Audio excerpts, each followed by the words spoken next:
Buenas noches, profesor. En esta oportunidad estoy presentándole lo que es el mecanizado en fresadora.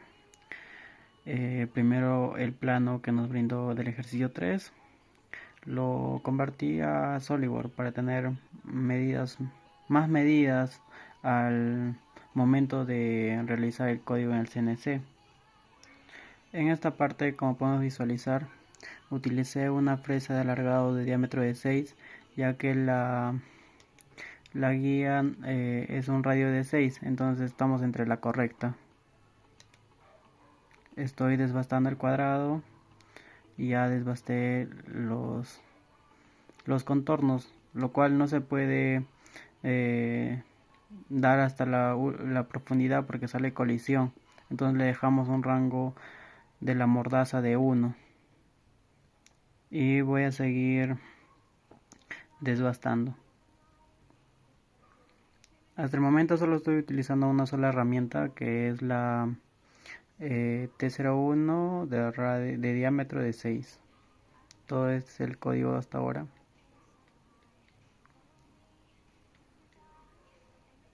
Bueno, a continuación, siendo las horas 20:07, cambié tres tipos de herramientas: el T03 y el T02, para hacer una superficie aquí y otra superficie aquí.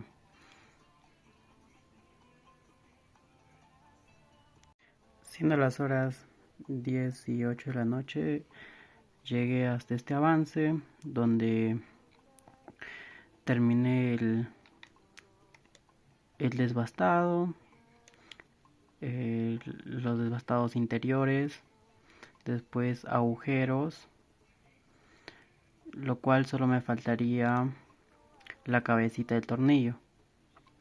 De mucho me sirve el SolidWorks porque me ayuda a sacar medidas más exactas. En esos orificios utilicé la herramienta T2 de diámetro de 6 y otra herramienta T3 de diámetro de 10 para los agujeros. Bueno, le mostraré una breve simulación. Y ya casi terminando, seleccioné la cuarta herramienta, que es una fresa de alargos de agujeros de diámetro de 3, la cual he sacado coordenadas y me sale con una profundidad de 5. Y así estaría culminando con el ejercicio 3. Bueno, y así lo terminé. Ahora vamos a dar una simulación.